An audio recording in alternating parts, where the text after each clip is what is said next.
మరి మీరు చిరంజీవి గారితో కొన్ని సినిమాలు కూడా చేసినట్టున్నారు. దానికి సంబంధించి అంటే మనం ఒక మనిషిని తెర మీద చూసి అభిమానించడం వేరు, తెర వెనుక మీరు వర్క్ చేసినప్పుడు మీకు ఎలా అనిపించింది? మేము తెర వెనక వర్క్ చేసి అది తెర ముందుకే వచ్చింది. నేను అందరి వాడు చేశాను చిరంజీవి గారితో. అది నేను ఎట్లా అంటే నాకు ఒకరోజు కాల్ వచ్చింది, చిరంజీవి గారి సినిమా అంటే. చిరంజీవి గారి సినిమా అంటేనే చాలా నేను అంతేసాను. అసలు నా క్యారెక్టర్ ఏంటి ఏంది అసలు ఏమీ అడగలేదు.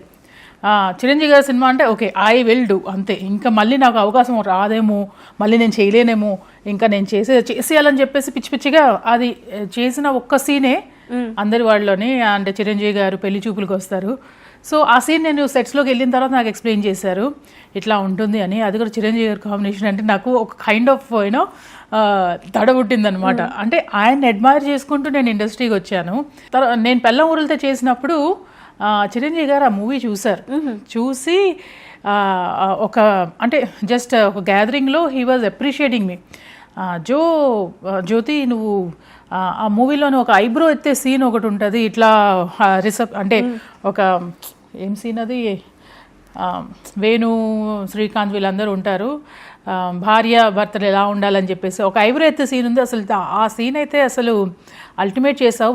ఒక్క ఐబ్రో ఎత్తడం అనేది ఇట్స్ లైక్ బాగా చేసావు అని చెప్పేసి అప్రిషియేట్ చేస్తే నేను ఇంకా ఎక్కడో ఆకాశంలో క్లౌడ్ 9లో ఉన్నా అనమాట.